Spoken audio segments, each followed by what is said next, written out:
Harusnya enggak, kecuali dia setiap hari didonder atau dikondem sama temen-temennya bahwa lu nggak bisa ngapa-ngapain. Pun itu juga pasti lu dalam dari hati lu tuh lu tahu bahwa lu tahu lu bisa ngapain. Menurut gue ya.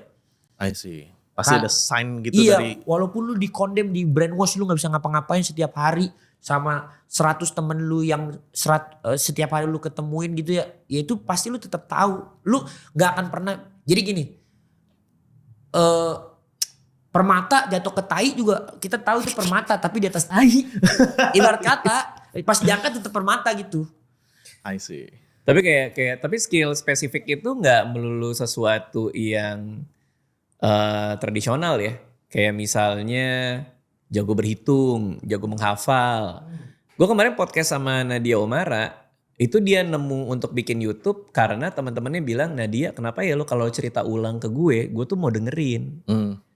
Jadi mungkin dia skill spesifik yang dia punya adalah dia jago mengkurasi sebuah informasi dan menjadikan itu sebuah cerita yang menarik. Skill yang disadari orang lain lagi.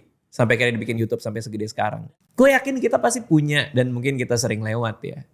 Tapi kan lagi-lagi kita, ini penyakit lain dalam orang Indonesia kan namanya self-serving bias tuh. Kalau kita selalu, terus Selos bilang semua orang bisa, nggak mungkin enggak. Terus Selos gampang ngomongnya, dia nggak tahu aja hidupku kayak apa gitu. Sering kayak gitu sih. Akan selalu ada cara untuk menyalahkan orang selain diri kita sendiri. Karena kita tidak ingin tersakiti oleh kenyataan ini gitu. Tapi kan artinya lo bisa punya pilihan yang lain.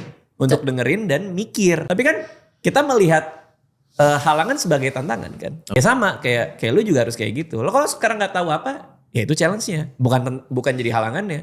Itu sih permasalahan mindset juga kadang-kadang gitu. Soalnya kalau misalnya dia ngomong aku gak bisa apa langsung stop di situ kayak. Nah itu gue belajarin bahwa gini. Misalkan gue pernah bahas juga waktu itu di podcast sama Samuel Chris. Misalkan lu adalah seorang insinyur. Dan lu suka main musik. Bukan berarti lu harus jadi insinyur terus dan main musik adalah hobi lu. Lu tetap bisa berbisnis dari itu gitu. Oke.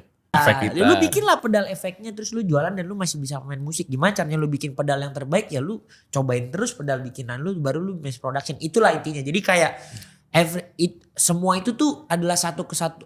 Sebuah karya yang kompleks dan menarik untuk dilihat itu adalah kumpulan dari semua referensi hidup lu baru itu tuh jadi kelihatan spesial gitu loh.